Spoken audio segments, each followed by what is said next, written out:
Hello दोस्तों, नमस्कार। आज का इस वीडियो में आप सभी का बहुत बहुत स्वागत है। आज हम लोग चर्चा करने वाले हैं पॉलिटी की एक चैप्टर पर। जैसा कि आपने मेरा थंबनेल में भी देखा होगा, मैं आज चर्चा करने वाला हूं उपराष्ट्रपति के बारे में, अर्थात वाइस प्रेसिडेंट ऑफ इंडिया के बारे में। मैं आपको वादा दिलाता हूं कि आप इस क्लास को करने के बाद आप ऑब्जेक्टिव आप इसका लगा लीजिएगा। एक भी क्वेश्चन अगर छूट जाए तो मेरा कमेंट बॉक्स खुला रहेगा, आप उसमें ऑब्जेक्शन डालिएगा और आप उसमें कमेंट कीजिएगा। मैं आपको ये वादा दिलाता हूँ। तो चलिए हम लोग बिना किसी देरी की इस एपिसोड की शुरुआत करते हैं। ठीक है, बस अब वीडियो में बने रहें। मैं बोलूँगा ज़्यादा और लिखूँगा कम, ताकि समय कम लगे, तो आप मेरी बातों पर गौर ज़्यादा कीजिएगा। देखिए, मैंने कुछ बोर्ड में पहले मैं लिख दिया हूँ, ताकि मैं इन चीज़ों पर बोलने से मैं भुलाऊँ ना। जैसे योग्यता के बारे में, जमानत राशि, निर्वाचन, कार्यकाल, शपथ, अनुच्छेद, वेतन और भी इसके जो रिलेटेड जितने भी फैक्ट्स हैं उपराष्ट्रपति से संबंधित, मैं सारे फैक्ट्स को मैं बताने का प्रयास करूंगा। तो चलिए हम लोग इसकी शुरुआत करते हैं। दोस्तों, उपराष्ट्रपति भारतीय संवैधानिक व्यवस्था में संवैधानिक पदों के वरीयता क्रम में राष्ट्रपति के बाद उपराष्ट्रपति का पद दूसरे स्थान पर है। अर्थात मेरा कहने का मतलब है कि अगर क्वेश्चन पूछा जाए कि भारतीय संवैधानिक व्यवस्था में सर्वोच्च पद किसका है, तो आपका आंसर होगा राष्ट्रपति का। और दूसरा सबसे सर्वोच्च पद है वो है मेरे भाई उपराष्ट्रपति का है। भारतीय संविधान के अनुच्छेद 63 में भारत में एक उपराष्ट्रपति के पद का प्रावधान किया गया है। मैं इसे लिखूंगा अभी शॉर्ट में, ठीक है। तो अनुच्छेद 63 के तहत भारत में उपराष्ट्रपति के पद का प्रावधान किया गया है।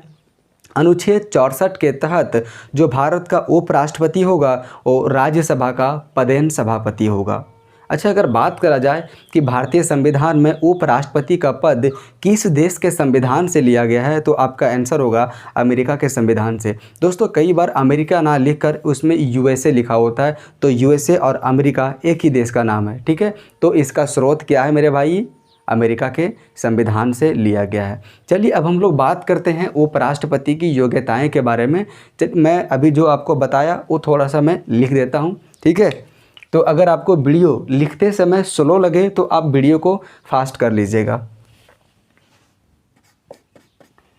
भारतीय संवैधानिक व्यवस्था में संवैधानिक पदों के वरीयता क्रम में राष्ट्रपति के बाद उपराष्ट्रपति का पद दूसरा पद है, ठीक है।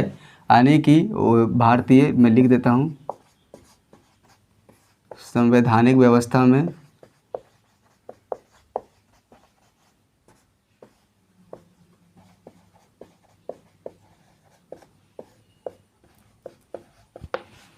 दूसरा सबसे सर्वोच्च पद है। दूसरा सबसे सर्वोच्च पद,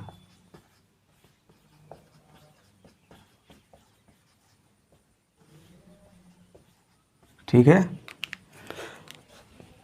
दूसरी अगर हम लोग बात करें कि भारतीय संविधान के अनुच्छेद 63 के अंतर्गत भारत में उपराष्ट्रपति पद का प्रावधान किया गया है।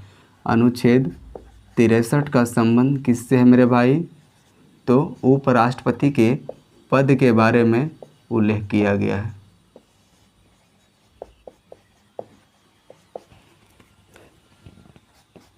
अनुच्छेद 64 के तहत, अनुच्छेद 64 के तहत मेरे भाई जो उपराष्ट्रपति होगा वो राज्यसभा का पदेन सभापति होगा। उपराष्ट्रपति राज्यसभा का पदेन सभापति होगा, ठीक है।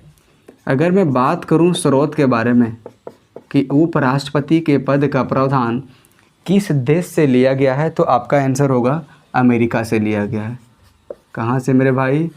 अमेरिका से, ठीक है। मैंने जो आपको बताया ओरली, मैंने उसे लिख भी दिया। अब हम लोग बात करते हैं इसकी क्वालिफिकेशन के बारे में, योग्यताएं के बारे में। तो इनकी योग्यताएं का उल्लेख भारतीय संविधान के अनुच्छेद 66 के सब सेक्शन 3 में किया गया है। किसमें? अनुच्छेद 66 के सब सेक्शन 3 में किया गया। चलिए मैं इसके बारे में पहले बताता हूँ, उसके बाद मैं शॉर्ट में लिखूँगा। जो इम्पोर्टेंट है मैं उसी पॉइंट को लिखने का प्रयास करूँगा। बाकी जो ऑरली बताने लायक है और जिससे आप सुन के आप उस चीज़ का नॉलेज ले लेंगे, मैं उस चीज़ को लिखूँगा नहीं। दोस्तों, क्या इसकी क्वालिफ़िकेशन होना चाहिए? सबसे पहला तो भारत का नागरिक होना चाहिए, ये सभी को मालूम है। उसके बाद इनकी न्यूनतम आयु जो सीमा है वो 35 वर्ष होना चाहिए। कितनी होना चाहिए मेरे भाई? 35 वर्ष होना चाहिए। इसके बाद इनके पास और क्या योग्यताएं होना चाहिए? ये राज्यसभा का संसद की चुने जाने की योग्यता होना चाहिए। किनके पास? जो उपराष्ट्रपति पद पर दावेदार रखेंगे कि मैं उपराष्ट्रपति बनूंगा, उनके पास योग्यता होना चाहिए कि अगर वो राज्यसभा का चुनाव लड़े, संसद अगर बनना चाहे राज्यसभा से, तो उनके पास योग्यता वैसा होना चाहिए। अगर कोई भी व्यक्ति जो संसद का सदन है, जो सदन का संसद है, जैसे राज्यसभा का संसद हो या लोकसभा का संसद हो या भी किसी भी राज्य विधानमंडल का सदस्य हो, तो जब चुनाव हो जाएगा तो उसे उस पद से रिक्त मान लिया जाएगा, उसकी पद खाली हो जाएगी। ठीक है, तो मैंने आपको क्या बताया, मैं लिखता हूँ यहाँ पे, भारत का नागरिक हो और सभी को मालूम है। जो मिनिमम एज है मेरे भाई, कितना होना चाहिए?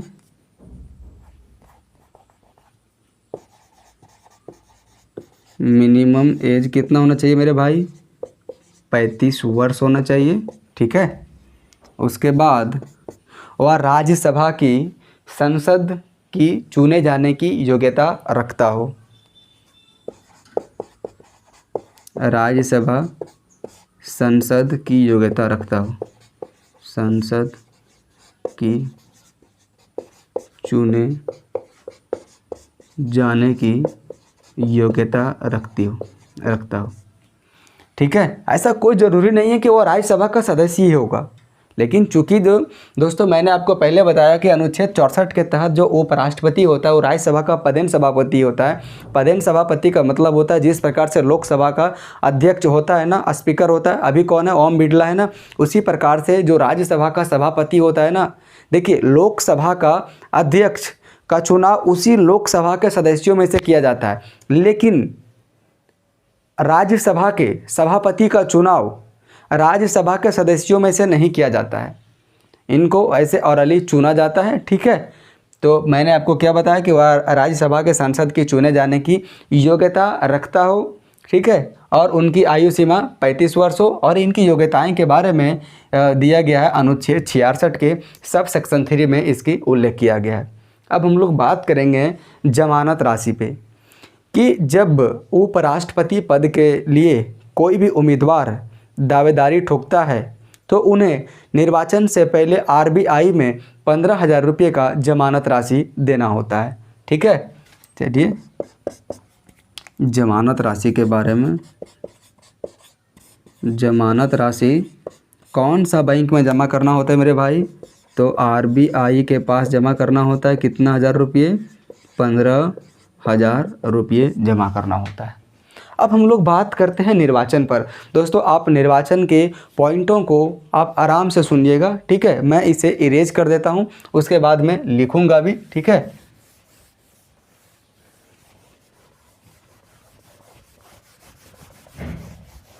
क्योंकि लिखने के लिए बहुत ज़्यादा चीज़ें हैं, मैं सारी चीज़ों को लिखूंगा नहीं। अगर मैं सारे चीज़ों को लिखना शुरू कर दिया तो समय ज़्यादा लग जाएगा। दोस्तों, अभी आज तक आपने जहाँ भी पढ़ा होगा आप मेरे से पढ़ लीजिए। अगर आपके अंदर किसी भी प्रकार का अगर डाउट रह गया तो मेरा पढ़ाना ही बेकार। मैं जो पढ़ाऊँगा वो पूरा कंप्लीट में पढ़ाऊँगा। ठीक है, तो चलिए हम लोग बात करते हैं निर्वाचन के बारे में। मैं लिख देता हूँ सिर्फ निर्वाचन, उसके बाद में ऑरली बताऊँगा। तो निर्वाचन 66 के सब सेक्शन 1 में दिया गया है उपराष्ट्रपति के निर्वाचन के बारे में। तो निर्वाचन के पहले जो उपराष्ट्रपति के पद के लिए जो भी उम्मीदवार दावेदार होते हैं उन्हें आरबीआई में 15,000 रुपये की जमानत राशि देनी होती है। मैंने आपको बता दिया उसकी योग्यताएं के बारे में। अब इनका निर्वाचन कैसे होगा, कौन करेगा, और पहले मूल संविधान में कैसी व्यवस्था थी, पहले उपराष्ट्रपति पदों का निर्वाचन कैसे होता था, मैं अभी आपको सब कुछ मैं बताऊंगा। ठीक है। तो देखिए जो उपराष्ट्रपति पद का जो निर्वाचन होता है वो राज्यसभा और लोकसभा के सभी सदस्यों का मतलब, मेरा कहने का मतलब है मनोनीत सदस्य भी और निर्वाचित सदस्य भी। कुछ सदस्य मनोनीत किए जाते हैं ना राष्ट्रपति के द्वारा, लोकसभा में और राज्यसभा में भी। तो उपराष्ट्रपति के निर्वाचन में राज्यसभा व लोकसभा के सभी सदस्यों के द्वारा गठित निर्वाचक मंडल के द्वारा उपराष्ट्रपति के पद का चुनाव किया जाता है। आप इस चीज़ को गौर से सुनिएगा, ठीक है। तो इसमें लोकसभा और राज्यसभा के सभी सदस्य होते हैं, वह चाहे तो निर्वाचित हो या तो मनोनीत हो, सभी सदस्यों के द्वारा एक मंडल का गठन किया जाता है, उसे कहा जाता है निर्वाचक मंडल। और उसी निर्वाचक मंडल के द्वारा ये उपराष्ट्रपति पद का चुनाव किया जाता है। क्या मूल संविधान में ऐसा ही व्यवस्था थी क्या? नहीं, मूल संविधान में ऐसा कोई व्यवस्था नहीं था। तो कैसा व्यवस्था था दोस्तों? प्रारंभिक संविधान में अर्थात मूल संविधान में उपराष्ट्रपति पद के चुनाव के लिए पहले क्या होता था कि लोकसभा और राज्यसभा दोनों की संयुक्त बैठक होती थी। अभी दोस्तों अगर आपसे पूछा जाए कि लोकसभा और राज्यसभा की संयुक्त बैठक का प्रावधान भारतीय संविधान के किस अनुच्छेद में किया गया है, तो आपका आंसर होगा अनुच्छेद 108। तो पहले क्या किया जाता था, हम लोग चलिए वापस टॉपिक पे आते हैं। तो पहले मूल संविधान में लोकसभा और राज्यसभा की संयुक्त बैठक में उपराष्ट्रपति पद का निर्वाचन होता था। लेकिन अभी होता है क्या? अभी नहीं। अभी जो उपराष्ट्रपति पद का निर्वाचन गुप्त मतदान प्रणाली के द्वारा आनुपातिक प्रतिनिधित्व प्रणाली के माध्यम से एकल संक्रमणीय पद्धति के अनुसार से होता है। आपको ये चीज़ समझ में नहीं आया होगा कि मैंने क्या इतना लंबा चौड़ा बोल दिया। फिर से आप सुन लीजिए, मैंने क्या कहा, मूल संविधान में इस तरह की व्यवस्था नहीं थी। मूल संविधान में क्या होता था पहले 1961 से पहले कि राज्यसभा और लोकसभा दोनों की संयुक्त बैठक हुआ करती थी और उसी संयुक्त बैठक में उपराष्ट्रपति के पद के लिए चुनाव हो जाता था वहीं पे। लेकिन 11वां संविधान संशोधन 1961 के तहत इसे समाप्त कर दिया गया, ऐसी प्रावधान को। और अभी जो वर्तमान में जिस प्रकार का प्रावधान अभी चल रहा है उसी प्रावधान को लागू किया गया। मैं अभी लिखूंगा अभी। तो अभी किस प्रकार की मतदान होती है और कौन सा पद्धति के द्वारा चुनाव होता है, एग्जाम में कई बार क्वेश्चन आता है। तो अभी वर्तमान में उपराष्ट्रपति पद का निर्वाचन गुप्त मतदान प्रणाली के द्वारा आनुपातिक प्रतिनिधित्व प्रणाली के अनुसार से एकल संक्रमणीय पद्धति के अनुसार से होता है, के द्वारा होता है। अब आपको समझ में नहीं आया होगा कि आनुपातिक प्रतिनिधित्व प्रणाली क्या है भाई। जैसे आप देख लीजिए, मान के चलिए कि एक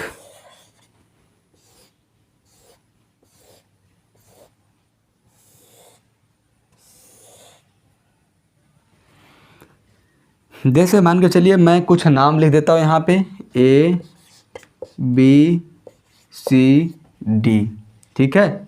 ABCD, ए उम्मीदवार का नाम होगी। कैसे उम्मीदवार का? जो उपराष्ट्रपति पद के लिए दावेदार है। मान के चलिए अगर इसके लिए कोई अगर जो वोटर होंगे, जो लोकसभा और राज्यसभा के ही ना वोटर होंगे उपराष्ट्रपति पद का निर्वाचन के लिए, वो क्या करेंगे? देखिए सबका मन अलग अलग होता है। कोई चाहता है कि जो D नामक व्यक्ति है वो उपराष्ट्रपति बने, कोई चाहता है कि A वाला बने, कोई चाहता है कि B बने और कोई चाहता है कि C बने। तो वो अपना वहाँ पे प्रीफ्रेंस देंगे, अनुपात देंगे वहाँ पे। देखिए मान के चलिए जो एक व्यक्ति है क्या किया मेरे भैया, वो चाहा, मान के चलिए मैं यहाँ पे लिख देता हूँ, जैसे मैं कुछ भी लिख देता हूँ, रामू में लिख देता हूँ। जो रामू है वो चाहते हैं कि जो D नामक व्यक्ति है वो उपराष्ट्रपति पद के लिए दावेदार हो, तो 1 नंबर देंगे इनको। उसके बाद ये चाहते हैं कि अगर ये D ना बने तो B बन जाए, तो 2 नंबर दे देंगे इसको प्रेफरेंस, 2 नंबर दे देंगे इसको प्रेफरेंस। रामू भी चाहता है कि अगर B भी ना बने तो C बन जाए, तो 3 नंबर के इनको दे दें प्रेफरेंस। और लास्ट में इनको तो दिया ही जाएगा। यानी कि प्रत्येक वोटर को प्रेफरेंस के आधार पर वोट देना पड़ता है कि तुम 1 नंबर में किन्हें रखोगे, 2 नंबर में किन्हें रखना चाहोगे, 3 नंबर में किन्हें रखना चाहोगे, 4 नंबर में किन्हें रखना चाहोगे। इसी प्रकार से आनुपातिक प्रतिनिधित्व प्रणाली के अनुसार से इनका चुनाव किया जाता है। मतलब ऐसे ही वोट किया जाता है, वोटिंग किया जाता है उपराष्ट्रपति का चुनाव और राष्ट्रपति का चुनाव दोनों में। दोनों में एक ही प्रकार का पद्धति को अपनाया जाता है मेरे भाई। ये इसी प्रकार से देखिए, ये तो कोई ज़रूरी नहीं है ना कि एक ही राउंड में एक व्यक्ति को बहुमत मिल जाए। इसलिए जो छट जाते हैं उनके अनुसार से उनका प्रेफरेंस दूसरों में बढ़ जाता है। दोस्तों, एक अपने आप में एक टॉपिक है, मैं आपको एक दिन पूरा डिटेल से मैं बताऊंगा, तब आपको मालूम चलेगी कि अभी सेकेंड राउंड की वोटिंग हो रही है, थर्ड राउंड की वोटिंग हो रही है। क्या आपने भी इसी भी प्रकार का बस सिर्फ सुन रखा है कि थर्ड राउंड क्या होती है, फोर्थ राउंड क्या होती है, सेकेंड राउंड क्या होती है? मैं आपको पूरा डिटेल से मैं बताऊंगा। तो चलिए अभी हम लोग वापस पुनः टॉपिक पे आते हैं।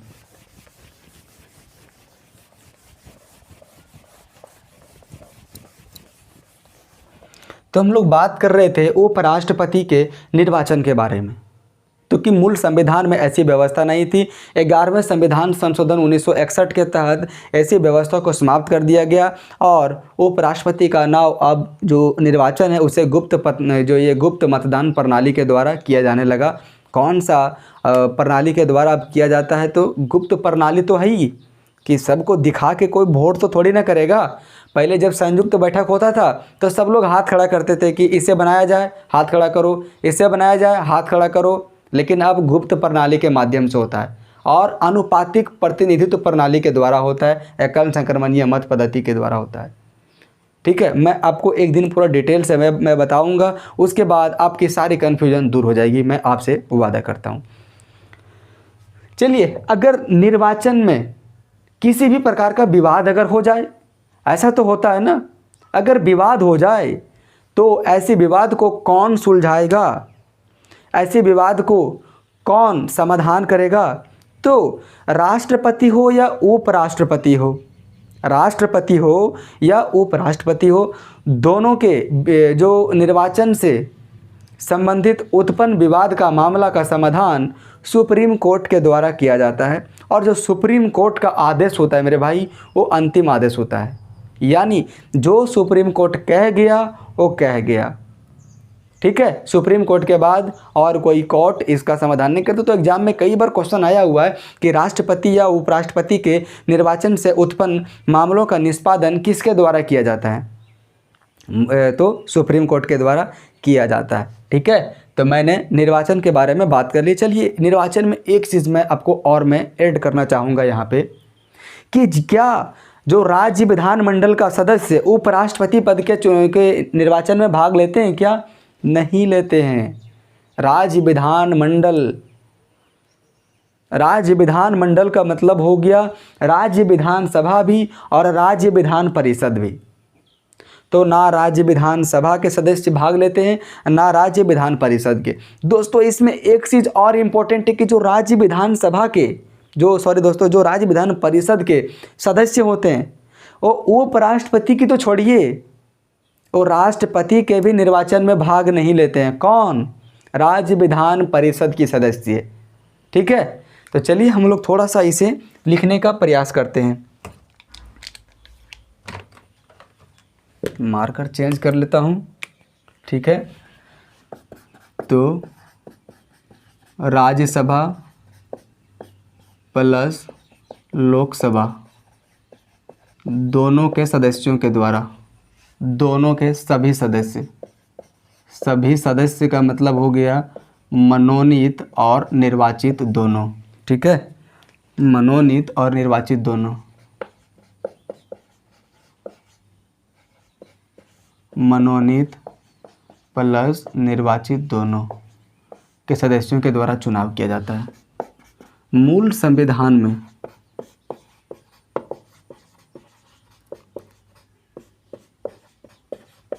जो चुनाव होता था मेरे भाई, वो संयुक्त बैठक के माध्यम से होता था। संयुक्त बैठक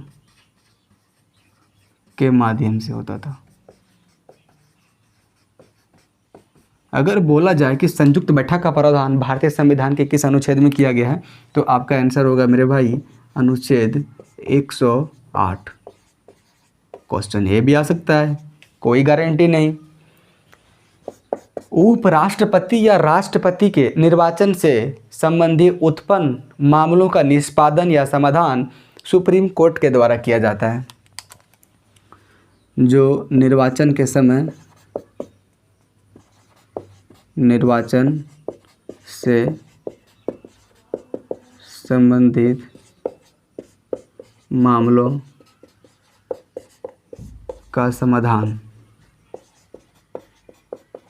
किसके द्वारा किया जाता है मेरे भाई? तो सुप्रीम कोर्ट के द्वारा किया जाता है। सुप्रीम कोर्ट के द्वारा किया जाता है। ये मोस्ट इम्पोर्टेंट है, ठीक है। राज्य विधानमंडल के सदस्य इनके निर्वाचन में भाग नहीं लेते हैं। इस चीज़ को आप नोट डाउन कर लीजिएगा। राज्य विधानमंडल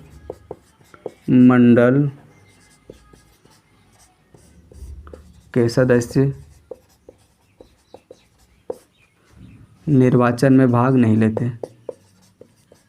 निर्वाचन में भाग नहीं लेते, ठीक है। जो राज्य विधान परिषद के सदस्य होते हैं वो उपराष्ट्रपति की तो छोड़िए, राष्ट्रपति के भी निर्वाचन में भाग नहीं लेते हैं, ठीक है। तो चलिए मैं इसे इरेज करता हूं और अब हम लोग बढ़ते हैं इसके कार्यकाल के बारे में। आपको एक एक चीज़ें समझ में आएगी।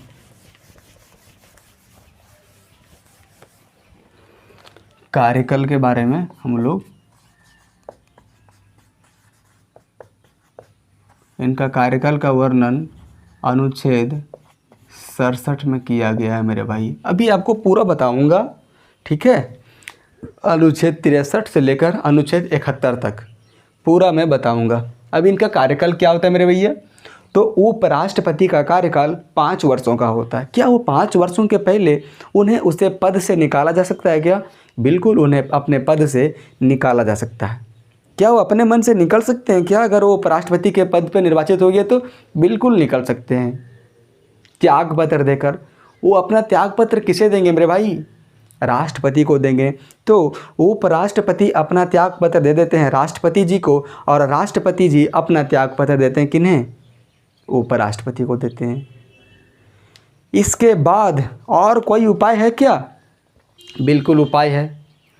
अगर राज्यसभा के तत्कालीन सदस्यों के द्वारा एक प्रस्ताव को पेश किया जाए उपराष्ट्रपति के अपने पद से हटाने को लेकर, और अगर उस प्रस्ताव को लोकसभा के द्वारा साधारण बहुमत से पास कर लिया जाए, स्वीकार कर लिया जाए, तो उपराष्ट्रपति को उसके पद से हटाया जा सकता है।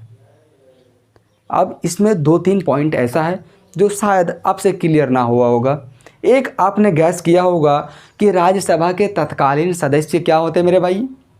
दूसरा, आपने नोट किया होगा, कन्फ्यूजन आपके मन में आया होगा और नहीं भी आया होगा तब सुन लीजिए, कि साधारण बहुमत का मैंने वर्ड यूज किया, साधारण बहुमत नामक। तो साधारण बहुमत क्या है और विशेष बहुमत क्या है? देखिए, तत्कालीन सदस्य का मतलब हुआ, जैसे मान के चलिए क्या राज्यसभा में टोटल 245 सदस्य होते हैं।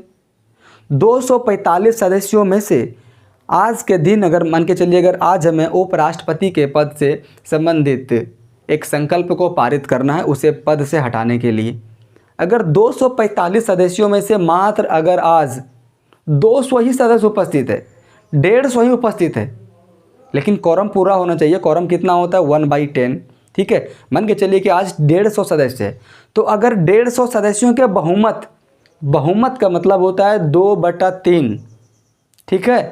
तो अगर 150 सदस्यों के 2/3 बहुमत से अगर पारित हो जाए उपराष्ट्रपति को पद से हटाने का संकल्प, वही होता है तत्कालीन सदस्य, ना कि पूरा सदस्य। और साधारण बहुमत क्या होता है? इसी प्रकार से साधारण बहुमत को मैं आपको समझाता हूँ। देखिए, साधारण बहुमत और विशेष बहुमत क्या होता है? विशेष बहुमत का मतलब होता है जितना भी उस सदन में नॉमिनेटेड आदमी है, जितना भी टोटल उस सदस्य के मतलब उस सदन के सदस्य हैं। जैसे लोकसभा में 545 हैं और राज्यसभा में 245 हैं, तो कुल 545 सदस्यों का 2/3 सदस्य, ये हो गया विशेष बहुमत। अब साधारण बहुमत क्या हो गया कि जितने भी सदस्य आज के दिन में उपस्थित हैं, जिस दिन उपराष्ट्रपति को पद से हटाने का संकल्प पारित किया जा रहा है, जैसे अगर लोकसभा में अगर आ गया राज्यसभा से, और अगर उस दिन लोकसभा में 545 सदस्यों में से मात्र 200 सदस्य उपस्थित है, 300 सदस्य उपस्थित है, तो 300 सदस्यों का ही मात्र 2/3 बहुमत चाहिए, उसे कहा जाता है साधारण बहुमत। तो मुझे उम्मीद है कि आपको समझ में आ गया होगा साधारण बहुमत और विशेष बहुमत क्या है। ठीक है, तो अगर राज्यसभा के सदस्यों के द्वारा उपराष्ट्रपति के पद के लिए अगर एक संकल्प पारित कर दिया जाए उसे अपना पद से हटाने के लिए तत्कालीन सदस्यों के 2/3 बहुमत से, और अगर लोकसभा में साधारण बहुमत से इसे स्वीकार कर लिया जाए तो उपराष्ट्रपति को अपने पद से इस्तीफा देना होगा, उसे उस पद को खाली करना होगा। लेकिन कंडीशन है, राज्यसभा में तब तक इस प्रस्ताव को, इस संकल्प को पारित नहीं किया जा सकता जब तक कि 14 दिन की अग्रिम सूचना उपराष्ट्रपति को ना दी गई हो। ये तो मेन बात है, ताकि उपराष्ट्रपति को भी लगे ना कि मैंने कहाँ पे गलती किया है। उसे भी अपना एक वकील खोजने का अधिकार है, वो अपना सफाई दे देंगे। हो सकता है कि जब वो 14 दिन में अपनी सफाई दे दें, जिस चीज़ में राज्यसभा के सदस्यों को कन्फ्यूज़न है, संशय है, जिसके लिए वो अपने राज्यसभा में उसके पद के खिलाफ में संकल्प पारित करना चाह रहे हैं, उस चीज़ की अगर भ्रम दूर हो जाए, जानकारियाँ अगर मिल जाए, तो उपराष्ट्रपति को 14 दिन की अग्रिम सूचना देनी होगी। अब एक क्वेश्चन इसमें और है, क्या उपराष्ट्रपति को पद से हटाने संबंधी प्रक्रिया का संकल्प केवल राज्यसभा में ही पारित किया जा केवल राज्यसभा में ही पारित किया जा सकता है या लोकसभा में भी पारित किया जा सकता है? तो दोस्तों आप सभी को पता है, और मैंने पहले बताया भी कि जो उपराष्ट्रपति होता है वो राज्यसभा का पदेन सभापति होता है। अगर वो कुछ गड़बड़ी करेगा तो कहाँ करेगा? राज्यसभा में ही तो करेगा, लोकसभा में थोड़ी ना करेगा। लोकसभा का अपना एक लोकसभा का अध्यक्ष होता है मेरे भाई। तो उपराष्ट्रपति से संबंधित संकल्प को पारित सिर्फ कहाँ किया जा सकता है? तो राज्यसभा में ही पारित किया जा सकता है। चलिए मैं थोड़ा सा लिखता हूँ यहाँ पे, इनका कार्यकाल कितना होता है मेरे भाई? पेन क्यों नहीं चल रहा है? कार्यकाल 5 वर्ष का होता है। उपराष्ट्रपति त्यागपत्र किन्हें देते हैं? तो राष्ट्रपति को देते हैं।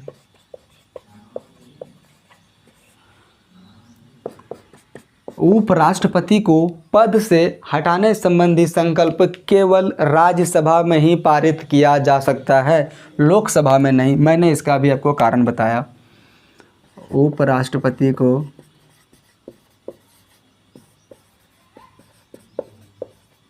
पद से हटाने संबंधी संकल्प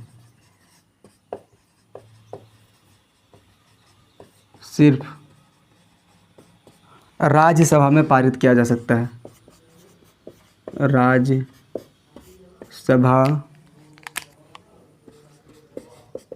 में पारित किया जा सकता है। मुझे उम्मीद है कि आपको सब कुछ समझ में आ गया होगा। ठीक है, साधारण बहुमत भी, तत्कालीन सदस्य क्या होते हैं, इसके बारे में भी संभवतः आपको समझ में आ गया होगा। अब हम लोग बात करते हैं मेरे भाई शपथ के बारे में। शपथ के बारे में हम लोग बात करते हैं। इनका शपथ का उल्लेख किया गया है आर्टिकल 69 में किया गया है, अनुच्छेद 69 में किया गया है। तो उपराष्ट्रपति को उसके पद की शपथ भारत के राष्ट्रपति के द्वारा दिलाई जाती है, या राष्ट्रपति के अनुपस्थिति में राष्ट्रपति द्वारा नियुक्त किसी व्यक्ति के समक्ष दिलवाई जाती है। तो इनका शपथ का वर्णन कहाँ पे किया गया है? अनुच्छेद 69 में किया गया है। ठीक है, राष्ट्रपति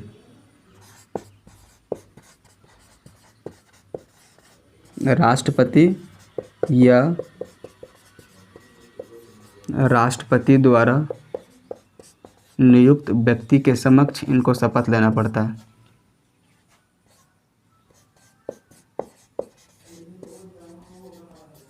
किसी व्यक्ति के समक्ष। किसी व्यक्ति के समक्ष शपथ। अच्छा, मैं इसके त्याग पत्र के बारे में थोड़ा सा और मैं बताऊं, थोड़ा सा एक पॉइंट में इसमें भूल गया। क्या भारतीय संविधान में ऐसी कोई व्यवस्था की गई है क्या उपराष्ट्रपति को उससे पद से हटाने संबंधी व्यवस्था क्या हमारे भारतीय संविधान में की गई है क्या? नहीं की गई है, बिल्कुल नहीं। भारतीय संविधान में इनके पद से हटाने संबंधी किसी भी प्रकार का प्रावधान नहीं किया गया। अगर आप राष्ट्रपति पढ़ेंगे, अगर आप उसमें पढ़ेंगे अनुच्छेद 61, तो उस अनुच्छेद 61 में बताया गया है कि आप उस पर महाभियोग लगा सकते हैं और महाभियोग के माध्यम से आप उसे राष्ट्रपति के पद से बर्खास्त कर सकते हैं। लेकिन भारतीय संविधान में उपराष्ट्रपति से संबंधित किसी भी प्रकार की ऐसा कोई प्रावधान नहीं किया गया है। चलिए हम लोग बात करते हैं वेतन के बारे में, उसके बाद हम लोग बात करेंगे उपराष्ट्रपति से संबंधित अनुच्छेद के बारे में। देखिए, भारतीय संविधान में और अभी तक जितने भी उपराष्ट्रपति बने हैं उनमें से ऐसा 2 उपराष्ट्रपति हैं जिनका कार्यकाल जिन्हें 2 बार के लिए चुना गया है, जो 2 बार के लिए निर्वाचित हुए हैं। कौन कौन सा? एक डॉक्टर सर्वपल्ली राधाकृष्णन और एक डॉक्टर हामिद अंसारी। तो एग्ज़ाम में क्वेश्चन कई बार आता भी है, ठीक है, कि 2 बार बनने वाले एकमात्र कि निम्नलिखित में से कौन सा उपराष्ट्रपति का कार्यकाल 2 बार था? ऑप्शन में एक देगा, एक नहीं देगा। चाहे तो देगा हामिद अंसारी, चाहे तो देगा डॉक्टर सर्वपल्ली राधाकृष्णन। डॉक्टर सर्वपल्ली राधाकृष्णन भारत के पहले उपराष्ट्रपति व देश के दूसरे राष्ट्रपति थे। ठीक है, कौन? डॉक्टर सर्वपल्ली राधाकृष्णन, सबको मालूम होगा। चलिए हम लोग बात करते हैं अब वेतन के बारे में। अब इसे हम लोग मिटाते हैं।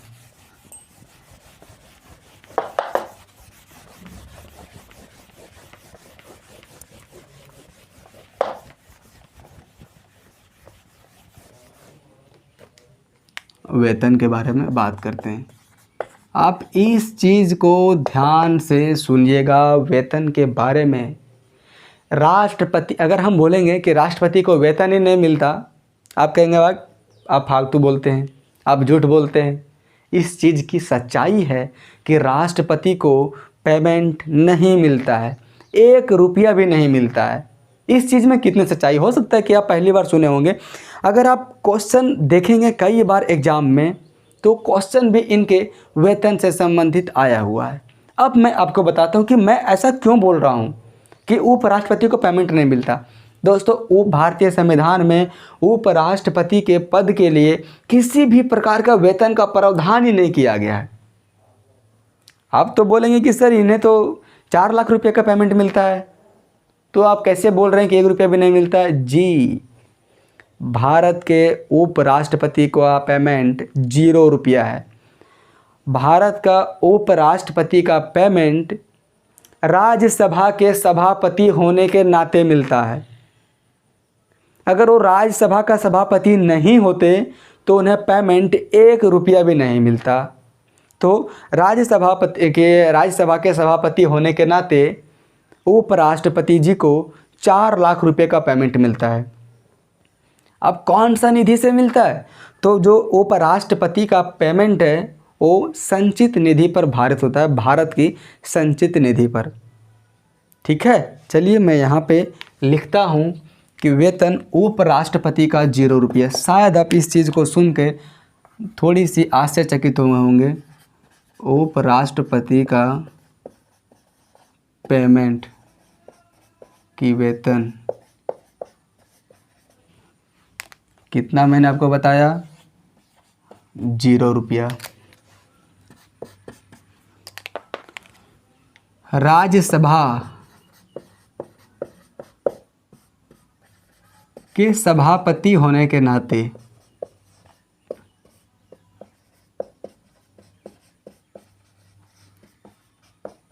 इनकी पेमेंट कितना है मेरे भाई?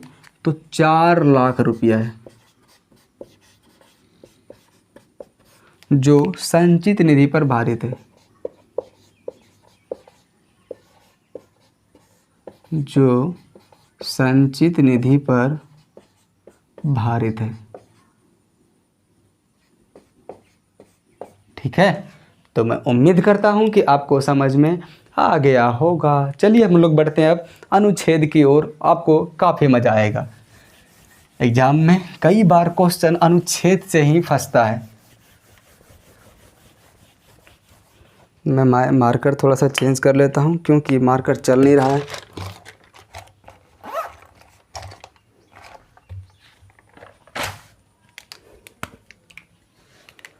अनुच्छेद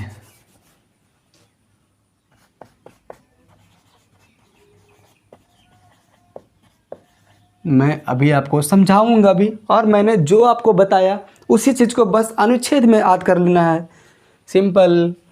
अब देखिए 63, 64, मैं कहाँ लिख दे रहा हूँ भाई, 64, 65, 66, 67, 68, 69, 70, 71। ठीक है।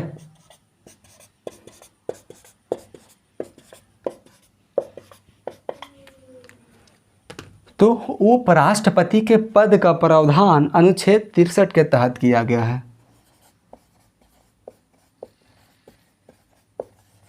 उपराष्ट्रपति के पद 64 में क्या मैंने आपको बताया, उपराष्ट्रपति राज्यसभा का पदेन सभापति होता है।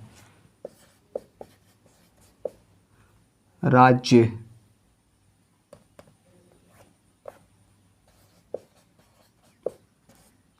सभा का पदेन सभापति होता है। अनुच्छेद 65 में मैं आपको शायद मैं बताया नहीं अनुच्छेद 65 के बारे में। ठीक है, चलिए मैं आपको बताता हूँ अनुच्छेद 65 में क्या है। तो राष्ट्रपति की अनुपस्थिति में राष्ट्रपति की अनुपस्थिति में कार्य करना। अनुच्छेद 66 में इनके निर्वाचन के बारे में उल्लेख किया गया है। अनुच्छेद 67 में इनके कार्यकाल से संबंधित चीज़ें का वर्णन किया गया है मेरे भाई। अनुच्छेद 68 में क्या लिया गया है कि उपराष्ट्रपति का जब पद रिक्त होगा तो चुनाव कराना। क्या मैंने बताया कि जब उपराष्ट्रपति का पद रिक्त होगा तो चुनाव कराना। उपराष्ट्रपति का पद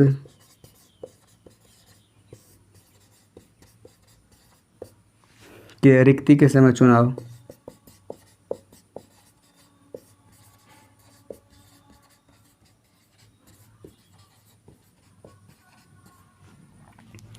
उनहत्तर में क्या दिया हो मेरे भाई, शपथ के बारे में उल्लेख किया गया है। अब 70 में क्या है कि अन्य आकस्मिक में राष्ट्रपति के कर्तव्यों का निर्वहन करना। अब इसमें दो चीज़ पाइएगा, मैं अभी इन दोनों चीज़ों में डिफरेंस में बताऊंगा। आकस्मिक में राष्ट्रपति के कर्तव्यों का निर्वहन, राष्ट्रपति के कर्तव्यों का निर्वहन।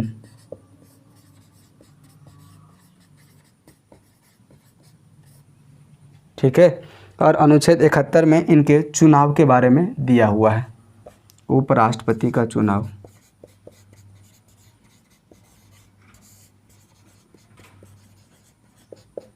देखिए अनुच्छेद 65 और अनुच्छेद 70 में आप देखिए कि क्या इन दोनों में डिफरेंट है। देखिए अनुच्छेद 66 में इनकी योग्यता को बताता है, सॉरी मैं अभी आपको बोल रहा था कि बताएंगे 65 में, लेकिन एक ऐसा ही एक और है, निर्वाचन और चुनाव। अनुच्छेद 66 और अनुच्छेद 71। अनुच्छेद 66 में क्या मेरे भाई, निर्वाचन, कि इनका निर्वाचन कैसे होगा, इसके मतलब इनकी यहाँ पे योग्यताएं के बारे में मैं यहाँ लिख देता हूँ। योग्यताएं के बारे में बताता है कौन, 66। और जो उपराष्ट्रपति पद का निर्वाचन होगा, चुनाव होगा, वो कौन सा प्रणाली के माध्यम से होगा, ऐसा प्रावधान किया गया है भारतीय संविधान के अनुच्छेद 71 में। उपराष्ट्रपति का चुनाव चुनाव प्रणाली। ठीक है, मैं उम्मीद करता हूँ आपको समझ में आ गया होगा। देखिए अब 65 और 70 में क्या अंतर है। राष्ट्रपति के अनुपस्थिति में कार्य करना, अगर राष्ट्रपति की मृत्यु हो गई हो या राष्ट्रपति त्याग पत्र दे दिया हो, उस स्थिति में अनुच्छेद 65 के तहत उपराष्ट्रपति राष्ट्रपति के पदों का या उनके कर्तव्यों का निर्वहन करेंगे। कौन? भारत के उपराष्ट्रपति। लेकिन जो अनुच्छेद 70 है आकस्मिक में, जैसे मान के चलिए कि अगर भारत के राष्ट्रपति का दौरा है ऑस्ट्रेलिया में चाहे तो अमेरिका में 15 दिनों के लिए 20 दिनों के लिए, उस समय भारत में राष्ट्रपति के पद का कर्तव्यों का निर्वहन कौन करेगा? तो उपराष्ट्रपति करेगा अनुच्छेद 70 के तहत। तो मैंने अभी आपको सब चीज़ एक एक करके मैं पूरा बताने का प्रयास किया है। दोस्तों मेरा एक चीज़ इसमें छूट गया, क्या? मोटिवेशन। लोग क्या करते हैं कि पढ़ाते वक्त लोग मोटिवेट करने का प्रयास करते हैं और आपको भी काफ़ी मज़ा आती है कि भाई ऐसे करो, अपने माँ के लिए अपने बाप के लिए ऐसे कुछ। मैं बोलता हूँ कि अगर आपको पढ़ते वक्त किसी भी प्रकार की मोटिवेशन की ज़रूरत पड़ रही है तो आप कच्चे खिलाड़ी हो भाई, आपसे कुछ नहीं हो सकता। पढ़ाई के समय में सिर्फ बस पढ़ाई होना चाहिए, ना कि और किसी अपने पड़ोसी के बारे में बात करना चाहिए। बहुत सारे ऐसे सब टीचर हैं जो पढ़ाते वक्त आपकी थोड़ी सी गर्लफ्रेंड के बारे में बात करेंगे। बेचारे इसमें से कितने न जाने लोग हैं जो जो आज तक उनके कोई ना गर्लफ्रेंड भी ना बना, लेकिन वो भी सोचने पे मजबूर हो जाते हैं और उनको भी सोचा लिया जाता है उस तरह का। और आपसे अगर कोई इंटरटेनमेंट का बात करता है पढ़ाते पढ़ाते तो आपको बहुत मज़ा आता है। अगर आप वैसे किस्म के आदमी हो तो आपका सिलेक्शन नहीं हो सकता, अगर होगा भी तो काफ़ी समय लगेगा। आपको आपको इंटरटेनमेंट चाहिए, आपको मोटिवेशन चाहिए, आप पढ़ाई के ही वक्त में नहीं भाई। अलग अलग चैनल बने हैं, आप YouTube पे सर्च करो मोटिवेशन चैनल, आप YouTube पे सर्च करो इंटरटेनमेंट चैनल, एक से एक चीज़ें आ जाएगी। लेकिन पढ़ते वक्त इंटरटेनमेंट या मोटिवेशन की ज़रूरत नहीं होनी चाहिए। तो चलिए इसी के साथ हम लोग इस क्लास को हम लोग एंड करते हैं, क्योंकि मैंने सारा चीज़ को पढ़ा दिया है। अब इसके बाद किसी भी प्रकार का कन्फ्यूजन आपके अंदर नहीं रहने वाला है। मैंने एक एक चीज़ें के बारे में बताया। लोग क्या करते हैं, स्मार्ट बोर्ड रहता है, स्लाइड लाते हैं, बस लिखते चले जाते हैं। आपका मोटिवेशन एक चीज़ होना चाहिए कि अगर ये सारी चीज़ें मुझे समझ आ सकती है, मैं आपको बता सकता हूँ, तो फिर आपको क्यों नहीं। आपके अंदर भी वो सारी चीज़ें हैं जो मेरी अंदर है। तो मैं उम्मीद करता हूं कि आपको वीडियो अच्छा लगा होगा। अगर अच्छा लगा होगा तो वीडियो को लाइक कर दीजिएगा और चैनल को सब्सक्राइब कर लीजिएगा। मैं अपने इस चैनल पे सरकारी एग्ज़ाम से रिलेटेड वैकेंसीज़ की पल पल अपडेट देते रहता हूं। वह एग्ज़ाम में हुए क्वेश्चनों का एनालिसिस मैं करता हूं। इसके साथ में स्टैटिक जीके भी मैंने पढ़ाया हुआ है। आप स्टैटिक जीके मेरा चैनल में आप जाके देखिए और किसी अन्य के चैनलों में जाके देखिए। इसके साथ मैं मैथ भी पढ़ाता हूँ, मैं रीजनिंग भी पढ़ाता हूँ। आप बोलेंगे सर आप तो सब कुछ पढ़ाते हैं। ठीक है मेरे भाई, आप जाके चैनल पे देखो। अगर आपको पसंद ना आए तो मैं आपको बोला कि मेरा कमेंट बॉक्स खुला है। मेरा चैनल नया है इसलिए लोगों के पास पहुँच भी उतना बनी नहीं है, लेकिन आप मुझे अगर जान पाएंगे ठीक से तो आप मुझे छोड़ेंगे भी नहीं, मैं इस चीज़ का वादा दिलाता हूँ। और इतना कॉम्पिटिटिव दुनिया में आप मेरे पास क्यों आएंगे? इतने सारे टीचर हैं, इतने सारे खतरनाक टीचर हैं, तो आप उन्हीं के पास जाइएगा जिनके पास कुछ अलग करने की क्षमता हो, जो दूसरों से कुछ अलग देता हो, जो दूसरों से स्पेशल देता हो, जो दूसरों से ज़्यादा देता हो। आप वैसे लोगों के साथ और वैसे भाई के साथ आप ज़रूर जुड़ें और आप मेरा चैनल को ज़रूर सब्सक्राइब कीजिएगा और आप मुझे ज़रूर सपोर्ट कीजिएगा। बाकी आप अपना देख लीजिएगा। तो चलिए हम लोग आज का वीडियो यहीं पे ख़त्म करते हैं। Thank you.